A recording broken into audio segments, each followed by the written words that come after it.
Hello बच्चों, कैसे हैं। परमपिता परमात्मा से दुआ है कि जो भी जहाँ होगा घर परिवार के साथ अच्छे से होगा और पढ़ाई कर रहा होगा। बच्चों, आप लोग +1 से के अंदर प्रमोट हुए, धीरे धीरे आप लोग सीख रहे होंगे। आपको अपनी जो पढ़ाई का स्टाइल था 10th का और +1 का वो थोड़ा सा बदलाव करना। 10th में एक छोटी सी चीज़ जो होती थी उसके ऊपर आप बहुत फोकस बांधते थे, हर चीज़ को याद करने की कोशिश करते थे। यहाँ पर आपको याद कम करना है, समझना ज़्यादा है। आपको बेसिक कॉन्सेप्ट को समझना है, और कॉन्सेप्ट को समझने के लिए जो सबसे ज़्यादा ज़रूरी चीज़ है वो ये है कि आप बार बार उसके ऊपर काम करें जब तक वो चीज़ आपको नहीं आ जाए। आप हर वीडियो लेक्चर को देखें, एक बार में समझ में नहीं आता है तो दूसरी बार देखें, दूसरी बार नहीं आता तो फिर देखें, उसके बाद फिर आपको ये लगे कि यस मुझे समझ में आ गया तो आगे कोशिश करें। आप हर चीज़ को याद करने की कोशिश ना करें। हर चीज़ को याद करोगे तो वो टिक नहीं पाएगी दिमाग में, समझना जरूरी। अब मोर कॉन्सेप्ट हमने शुरू कर रखा है, काफ़ी बीच में गैप है आपका लेक्चर्स का, नहीं भेज पाए क्योंकि सबसे बड़ा कारण ये है कि रोज़ नए बच्चे जुड़ रहे हैं, हर रोज़ नए बच्चे जुड़ रहे हैं। जब तक सारे लोग इकट्ठे नहीं होते उसको पढ़ाना बेवकूफ़ी है। इसलिए अच्छा है कि आप लोग पुरानी वीडियोस को लगातार देखते रहें। मैं आगे बढ़ा रहा हूँ। आज हम मोर कॉन्सेप्ट का लेक्चर नंबर 11 देख रहे हैं, और इस लेक्चर में हम देखेंगे method of expressing concentration solution. एक चीज़ और की है, जिस चैनल पे ये लेक्चर्स अपलोड होते हैं आप उसको सब्सक्राइब कर लें, ताकि आपको जैसे ही लेक्चर अपलोड होगा आपके पास मैसेज आ जाएगा और आप देख पाएंगे उसको। Method of expressing concentration solution हम पढ़ रहे हैं। हमने मेथड पढ़ी। फर्स्ट मेथड बच्चों हमने पढ़ा था परसेंटेज। सेकंड मेथड हमने पढ़ा था मोलरिटी। थर्ड मेथड हमने पढ़ा था मोलरिटी। फोर्थ मेथड हमने पढ़ा था नॉर्मलिटी। ये मेथड हमने पढ़ ली, मोलरिटी हमने पढ़ लिया। आज हम पढ़ेंगे दोस्तों मोल फ्रैक्शन। तो हम शुरू कर रहे हैं मोल फ्रैक्शन को। जब आप मोल फ्रैक्शन की बात करते हो कि मोल फ्रैक्शन कैसे शुरू करें, तो मोल फ्रैक्शन की बात करें। मोल फ्रैक्शन क्या है? मोल फ्रैक्शन ये आपके पास मोल फ्रैक्शन को आप x से लिखते हो, इसको आप x से लिखते हो। और जब मोल फ्रैक्शन को आप x से लिखते हो तो मोल फ्रैक्शन है क्या? ये आपके पास एक सॉल्यूशन है। इस सॉल्यूशन में Na और Nb, Na क्या है? Number of moles of solvent. Nb क्या है? Number of moles of solute. यदि इस सॉल्यूशन में आप मोल फ्रैक्शन फाइंड करना चाहते हो, एक सॉल्यूशन है और सॉल्यूशन कैसा है? बाइनरी सॉल्यूशन है। ये एक बाइनरी सॉल्यूशन है। इस बाइनरी सॉल्यूशन के अंदर आप मोल फ्रैक्शन फाइंड करना चाहते हो। तो यदि आप मोल फ्रैक्शन फाइंड करना चाहते हो, मोल फ्रैक्शन ऑफ सोल्यूट, तो सोल्यूट के लिए मैं XB लिखूंगा इसको। जिसके भी आप मोल फ्रैक्शन फाइंड करना चाहते हो उसके मोल्स को आप, फ्रैक्शन की बात कर रहे हैं, उसके मोल्स को आप ऊपर लिख लें। मोल फ्रैक्शन ऑफ सोल्यूट निकालना है तो मोल ऑफ सोल्यूट और टोटल मोल से डिवाइड कर देगा अपॉन Na+N। इसी तरह यदि आपको मोल फ्रैक्शन फाइंड करनी है, मोल फ्रैक्शन ऑफ सॉल्वेंट आप फाइंड करना चाह रहे हो, XA, तो जो सॉल्वेंट के मोल है उसको ऊपर लिख लें, टोटल से डिवाइड करें Na+N। ये आपके पास मोल फ्रैक्शन है। अब बात आती है सर ठीक है मोल फ्रैक्शन निकाल लो, यूनिट्स की बात करें तो ऊपर क्या है? मोल यूनिट मोल, नीचे भी सम ऑफ मोल्स है तो ये भी मोल, तो मोल से मोल कैंसिल, तो ध्यान रखना मोल फ्रैक्शन यूनिटलेस होता है, मोल फ्रैक्शन जो है वो यूनिटलेस होता है, उसकी कोई यूनिट नहीं होती। अब हमारे पास हमने बाइनरी सॉल्यूशन के अंदर मोल फ्रैक्शन निकाल दी, सोल्यूट की और सॉल्वेंट की दोनों की मोल फ्रैक्शन निकाल दी। यदि मैं सम ऑफ मोल फ्रैक्शन देखूं,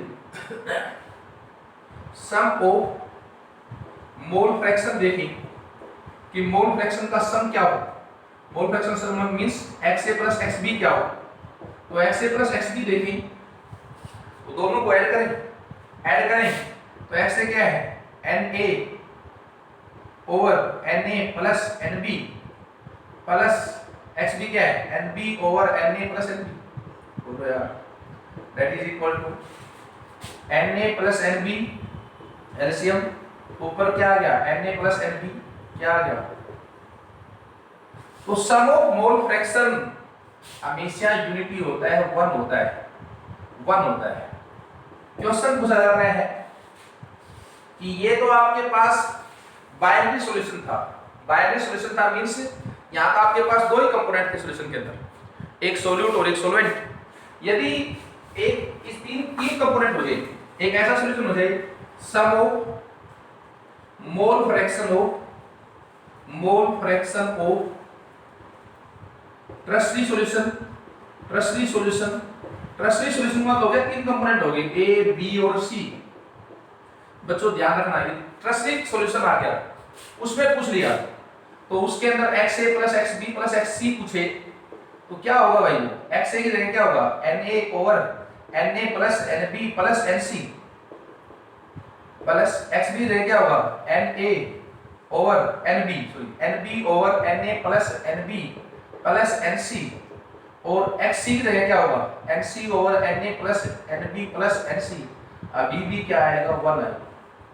कितने भी कंपोनेंट का सॉल्यूशन हो, कितने भी कंपोनेंट का सॉल्यूशन हो, उसका सम हमेशा कितना आता है 1, हमेशा कितना आएगा 1 है।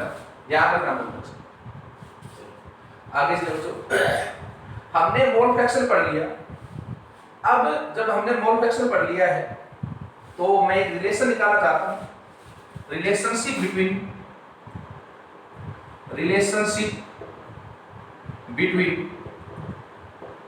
Mole fraction and molality of solution,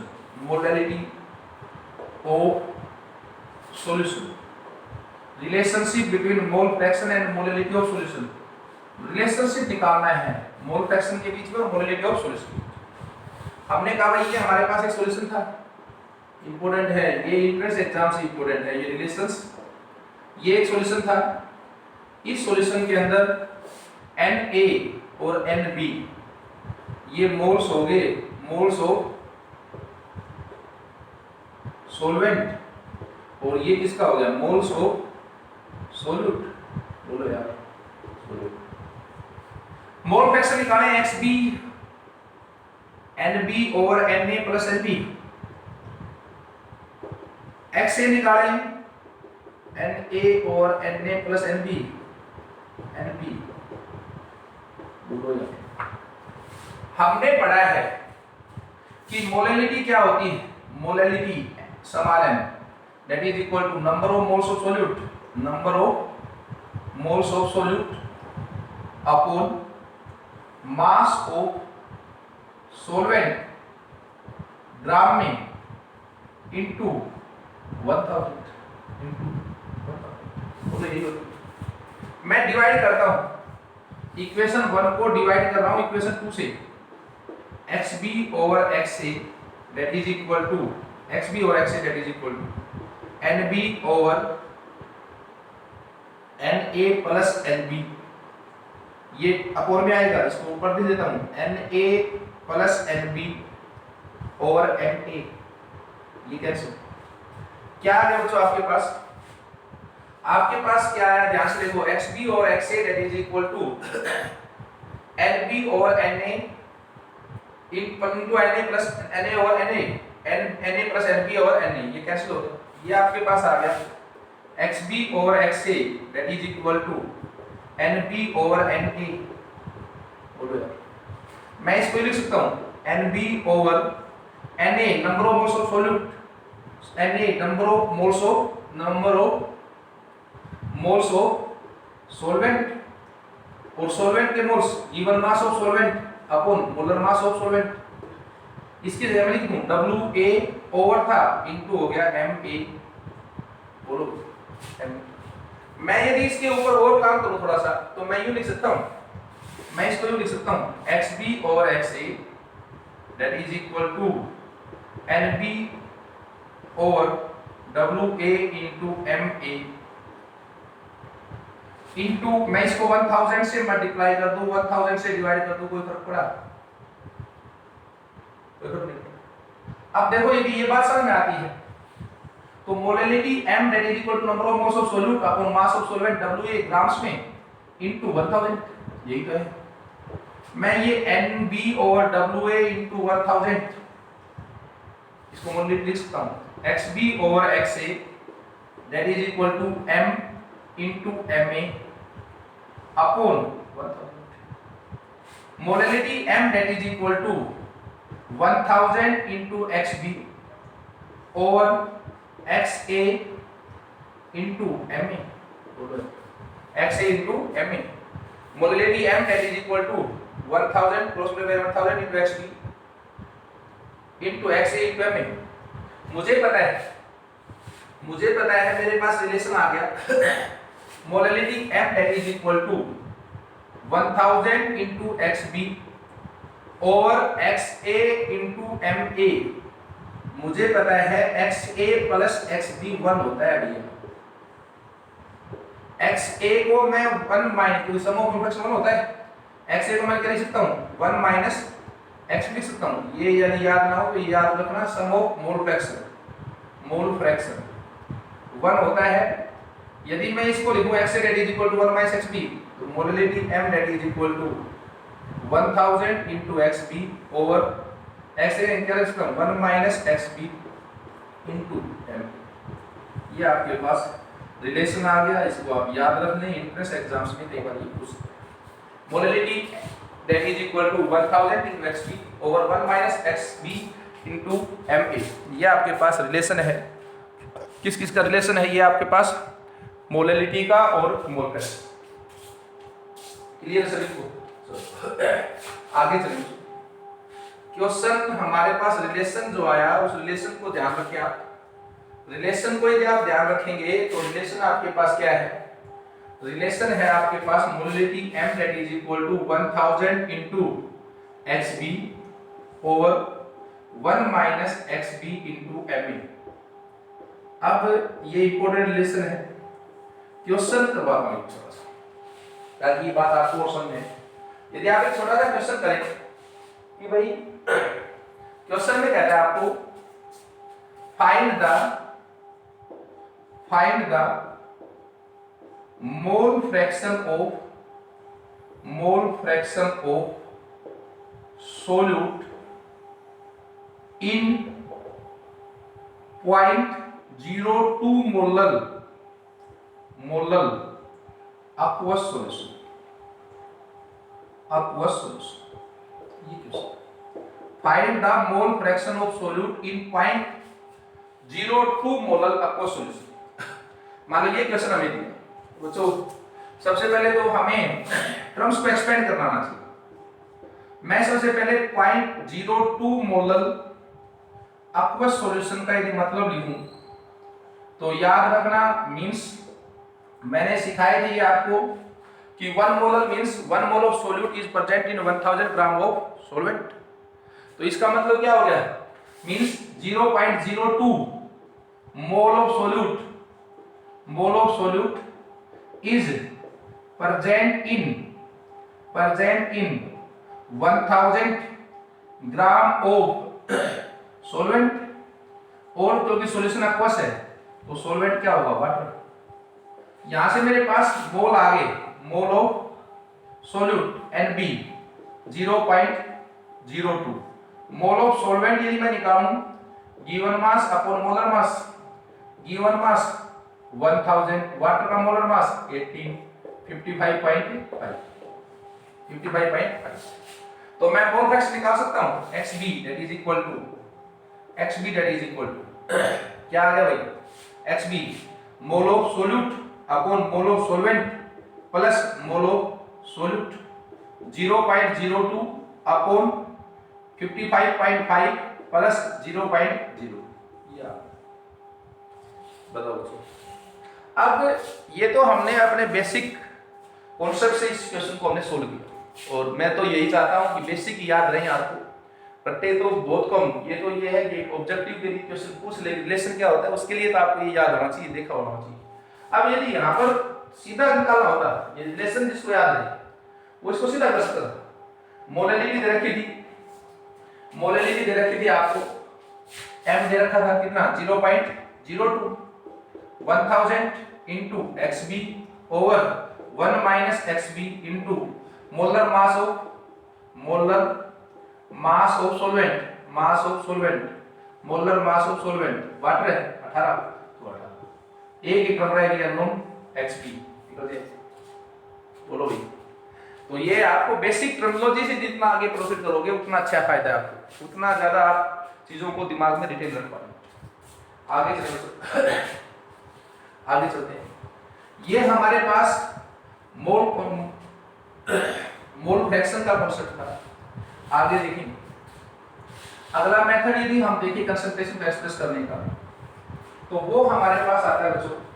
concentration को एक्सप्रेस करने का अगला मेथड हमारे पास है दैट इज स्ट्रेंथ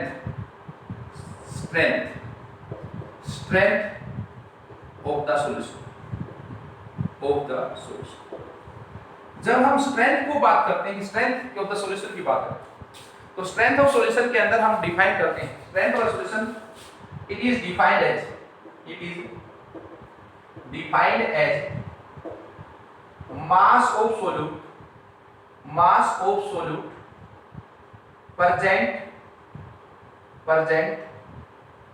पर लीटर ऑफ सॉल्यूशन। स्ट्रेंथ की डेफिनेशन है mass of solute present per litre of solution. 1 litre solution में कितना मास ऑफ सोल्यूट है that is known as strength, उसको हम क्या कहते हैं स्ट्रेंथ कहते हैं। अब बच्चों स्ट्रेंथ को यदि मैं फॉर्मूलेटर में लेके आऊं तो strength that is equal to mass of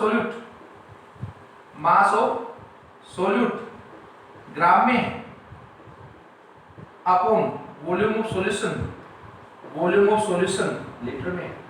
तो स्ट्रेंथ क्या आपके पास यूनिट्स आ गई, मास की यूनिट क्या है ग्राम और वॉल्यूम की यूनिट क्या है लीटर, तो यूनिट क्या आ गई ग्राम पर। अब mass of solute strength that is equal to mass of solute Wb upon volume of solution litre के अंदर। ये आपने किसमें बोलना। अब बच्चों यदि देखें आप तो आपने मोलैरिटी पढ़ी थी। जब आपने मोलैरिटी पढ़ी थी कि मोलैरिटी पढ़ी थी आपने, मोलैरिटी के अंदर आपने कहा था कि molarity that is equal to capital M that is equal to number of moles of solute upon volume of solution per litre. Number of moles of solute को मैं लिख सकता हूं given mass of solute Wb upon Mb into 1 upon volume of solution litre के अंदर। यहां पर देखो Wb upon volume of solution litre के अंदर इसकी जगह आप स्ट्रेंथ लिख सकते हो, तो molarity that is equal to strength upon Mb। इसका मतलब क्या होगा कि strength of the solution that is equal to molarity into Mb। Strength किसके बराबर है, यदि किसी सॉल्यूशन की आपको मोलैरिटी पता है तो आप उस सॉल्यूशन को मोलैरिटी को उसके मोलिकुलर मास ऑफ सोल्यूट से डिवाइड कर दो, मल्टीप्लाई कर दो, मोलिकुलर मास ऑफ सोल्यूट से मल्टीप्लाई कर दो, आपके पास उस सॉल्यूशन की आ जाएगी स्ट्रेंथ। क्लियर है, स्ट्रेंथ M इनटू Mb, यानी आप सॉल्यूशन की जिसकी मोलैरिटी आपको पता है उस सॉल्यूशन की आप उसको उस सॉल्यूशन के सोल्यूट के मोलिकुलर मास से मल्टीप्लाई कर दो, वो आपको पास क्या दे देगा स्ट्रेंथ। आगे चलिए, ये तो रिलेशन हो गया किसके बीच में, स्ट्रेंथ के बीच में और मोलैरिटी के बीच में। आगे देखें, हमने बच्चों नॉर्मलिटी भी पढ़ी है। नॉर्मलिटी की बात जब हम करते हैं कि नॉर्मलिटी भी हमने पढ़ी थी। Normality that is equal to capital N that is equal to number of gram equivalents, number of gram equivalents of solute upon volume of solution litre के अंदर। ग्राम इक्विवेलेंट्स ऑफ सॉल्यूट की जगह आपने लिखा था given mass WB upon gram के अंदर upon equivalent mass EB into 1 upon volume of solution litre के अंदर। या आपके पास नॉर्मलिटी, अब देखो स्ट्रेंथ है WB upon volume solution, WB upon volume of solution, इसकी जगह लिख सकते हो स्ट्रेंथ। तो ये क्या आ गया आपके पास, normality rate is equal to strength upon equivalent mass, strength upon equivalent mass EB, बोलो यार EB क्या बना बच्चों, strength that is equal to normality into equivalent mass of solute। ये रिलेशन आ गया आपके पास नॉर्मेलिटी के अंदर और स्ट्रेंथ के अंदर कि यदि किसी सॉल्यूशन की नॉर्मेलिटी पता है तो उस सॉल्यूशन को उस सॉल्यूट के इक्विवेलेंट मास से आप मल्टीप्लाई कर दें, वो आपके पास क्या आ जाएगा भाई, स्ट्रेंथ कर सकते हैं। चलो आगे चले। अब यदि इससे थोड़ा सा और आगे चले तो हमारे पास कंसंट्रेशन ऑफ सॉल्यूशन को एक्सप्रेस करने का लास्ट मेथड आता है, and that is last method हम कंसंट्रेशन ऑफ सॉल्यूशन को एक्सप्रेस करने कर रहे हैं, and that is ppm, parts पर मिलियन, ppm पढ़ रहे हैं, पार्ट्स पर मिलियन। जब आप पार्ट्स पर मिलियन की बात करते हो कि भाई आपने पढ़ा कि परसेंटेज मेथड था, मोलैरिटी एक मेथड थी, मोलैरिटी एक मेथड थी, नॉर्मलिटी एक मेथड था, मोल फ्रैक्शन एक मेथड था, स्ट्रेंथ एक मेथड है, तो हम अगला मेथड पढ़े पार्ट्स पर मिलियन। जब आप पार्ट्स पर मिलियन की बात करो, पार्ट्स पर मिलियन क्या है, तो सबसे पहली बात तो ये आती है सर ये मेथड यूज तो पार्ट्स पर मिलियन का मेथड जब यूज होता है, this method is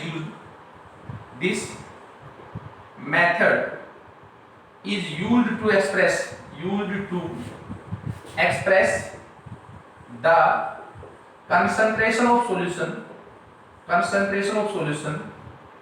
when the solute is present in traceable amount। अब बच्चा कहता है ये ट्रेसेबल अमाउंट क्या है, ट्रेसेबल मतलब बहुत कम अमाउंट में।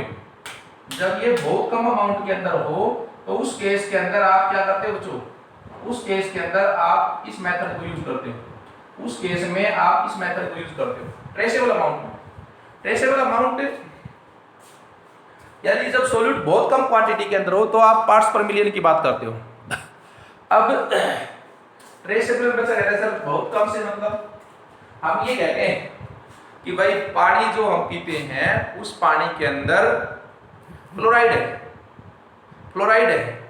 अब कोई पूछे कितना है तो हम कहते हैं भाई बहुत कम है, ज्यादा होगा तो सारे डिकम्पोज हो जाएंगे, हड्डियां कट जाएंगी सारी, लेकिन है तो जरूर बहुत माइन्यूट है, लेकिन है जरूर। हम कहते हैं हवा के अंदर सल्फर डाइऑक्साइड है, कितनी है भाई, बहुत कम है। जब सॉल्यूट इस तरह से प्रेजेंट हो, बहुत कम क्वांटिटी के अंदर प्रेजेंट हो, तो उस केस में हम कंसंट्रेशन ऑफ सॉल्यूट को एक्सप्रेस करने के लिए क्या यूज करते हैं, पार्ट्स पर मिलियन यूज करते हैं। कैसे एक्सप्रेस किया जाए ppm, पार्ट्स पर मिलियन कैसे बनाए जाए, तो ये ppm बनाने का तरीका है mass of solute upon mass of solution, और भाई मिलियन है तो उसके लिए इनटू 10⁶। सॉल्यूट का मास ग्राम में, सॉल्यूशन का मास भी ग्राम में, इनटू 10⁶। ऊपर नीचे सब कहीं मास है तो क्या है, यूनिटलेस। क्या है ये, यूनिटलेस। ppm भी क्या होता है, यूनिटलेस। सॉल्यूट ट्रेसेबल क्वांटिटी के अंदर हो, बहुत कम सॉल्यूट हो, उस केस में हम क्या यूज करते हैं, ppm। तो ये सारे मेथड थे जिनके द्वारा हमने कंसंट्रेशन ऑफ सॉल्यूशन को एक्सप्रेस किया, अब इन मेथड्स के ऊपर बहुत रीजनेबल, बहुत छोटे-छोटे क्वेश्चंस आते हैं जो आपको पता हो। मैंने बहुत दम लगाया इन मेथड्स को पढ़ाने में, क्योंकि बहुत बेसिक है, ना केवल +1 में काम आने हैं, जब तक आप केमिस्ट्री पढ़ोगे तब तक काम आएंगे, और बेसिक व्यू है।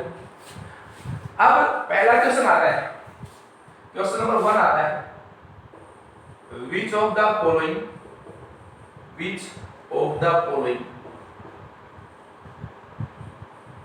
Is unitless. कौन सा ऐसा है जो यूनिटलेस है? मोलैरिटी देता है पहले ऑप्शन में, सेकंड ऑप्शन में मोलैरिटी देता है, थर्ड ऑप्शन में आपको मोल फ्रैक्शन देता है, फोर्थ ऑप्शन में आपको बी ऑप्शन के अंदर आपको नॉर्मलिटी।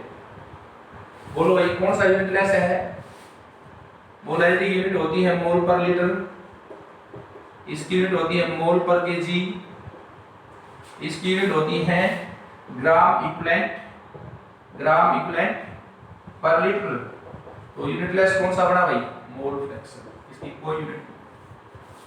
अगला question, which of the following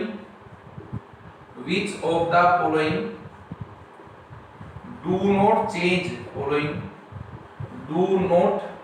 change with change in concentration, which of the following do not change with change in temperature? Temperature के चेंज होने के साथ कौन सा चेंज नहीं होता? फर्स्ट ऑप्शन दिया आपको मोलैरिटी, सेकंड ऑप्शन आपको दिया नॉर्मलिटी, थर्ड ऑप्शन आपको दिया, पहला दिया मोलैरिटी, दूसरा दिया नॉर्मलिटी, थर्ड दिया परसेंटेज W/V, और फोर्थ मेथड आपको दिया भाई इसके अंदर मोल फ्रैक्शन। अब कॉन्सेप्ट बताया था, याद रखता नहीं मरवाया, कॉन्सेप्ट बताया था कि कौन से चेंज नहीं होते, चेंज वही होते हैं जिसके अंदर क्या हो? वॉल्यूम हो, जिसमें वॉल्यूम हो वो चेंज हो जाते हैं, क्योंकि वॉल्यूम टेम्परेचर डिपेंडेंट फैक्टर है, और जिसमें मास हो वो चेंज नहीं होते हैं, जिस क्वांटिटी में मास हो वो चेंज नहीं होते, जिसमें वॉल्यूम हो वो चेंज हो जाते हैं। तो बोलो किस किस में वॉल्यूम है? क्या इसमें वॉल्यूम होता है? बिल्कुल होता है। इसमें वॉल्यूम होता है। इसमें वॉल्यूम की टर्म है। क्या मोल फ्रैक्शन में कोई वॉल्यूम है? मोल फ्रैक्शन में कोई भी वॉल्यूम नहीं है। Hb बराबर Nb over Na plus Nb, और Nb बराबर Wb upon Mb upon Wa over Ma plus Wb upon Mb। कोई भी टर्म मोल की वॉल्यूम की नहीं है, सारे टर्म किसकी है? मास की। तो ये चेंज नहीं होगा, मोल फ्रैक्शन चेंज नहीं। याद रखना है आपको, मोल फ्रैक्शन चेंज नहीं होगा। ये बच्चों मैंने सारे मेथड्स आपको करवा दिए, सारे के सारे मेथड्स मैंने आपको समझा दिए। कंसंट्रेशन को एक्सप्रेस करने के सारे मेथड्स जो भी थे वो सारे मेथड्स मैंने आपको समझा दिए। थोड़ा सा और पढ़े, क्वेश्चंस बताए छोटे छोटे बेसिक चीजें पकड़े आप। बहुत टफ क्वेश्चन शुरू में करने का कोई फायदा नहीं है, वो एक रट्टा होगा, उस रट्टे का कोई फायदा नहीं है। बिल्कुल बेसिक चीजों को काम करें। जिन बच्चों ने बुक्स ले ली हो, मैं उनको कहता हूं आप अपनी बुक्स में जो ऑब्जेक्टिव दे रखे हैं, और कौन सी कैटेगरी के? एनसीईआरटी एग्जाम्पलर्स के जो एग्जाम्पल दे रखे हैं, एग्जाम्पल्स दे रखे हैं, उनके ऑब्जेक्टिव क्वेश्चंस को करने की कोशिश करें। आप बेस है, बेसिक चीजें मिलेंगी, और जब बेसिक करोगे तो मुश्किल चीजें अपने आप आ जाएंगी। मुश्किल चीजें फिर अपने आप धीरे धीरे आपको आने लग जाएंगी, जैसे जैसे प्रैक्टिस बढ़ती है। आपको अपने प्रैक्टिस को बढ़ाना है, अपने क्वेश्चंस को बढ़ाना है। ये टॉपिक आज कंप्लीट है। अब इससे रिलेटेड जो भी आपकी प्रॉब्लम्स होंगी, पहले तो मैं इससे रिलेटेड आपको एक साथ में ही इसी के साथ आज एक असाइनमेंट भेजूंगा, मोलैरिटी से रिलेटेड एक असाइनमेंट भेजूंगा कंसंट्रेशन सॉल्यूशन से एक्सप्रेस करने के, वो आप सोल्व करें। जब आप वो सोल्व कर ले पूरा तो मैं आपके साथ कल से आपके पास 2 लेक्चर्स आएंगे रोज। मैं यहाँ पे इसके बेस क्लियर हो गया, अब मैं इसके साथ साथ टाइट्रेशन और शुरू कर रहा हूँ, तो आपको वो भी पढ़ाऊंगा और मोल का भी एक लेक्चर रोज बना के भेजूंगा आपके पास। थोड़ा सा सीरियस हो जाए, थोड़ा सा वो और पढ़ने लग जाए। अब तक आपको डालने की कोशिश की, अब आप डाल चुके हैं, तो अब आप पढ़ने लग जाए। नोट्स भेजे, जो नोट्स बनाए वो नोट्स मेरे पास जरूर भेजें, ताकि हम देख पाएँ कि कौन बच्चा पढ़ रहा है कौन नहीं। जो बच्चा पढ़ता है वो ऑटोमेटिकली जो नोट्स वगैरह भेजता है वो ऑटोमेटिकली टीचर के टच में आ जाता है, और जब टीचर के टच में बच्चा होता है तो उसका सर्वांगीण विकास होता है। वो टीचर्स एक पेन लेता है उसके प्रति कि यार अच्छा बच्चा है, काम करता है। तो आप लोग लगे रहें, अगले लेक्चर में फिर मिलेंगे, तब तक के लिए बाय।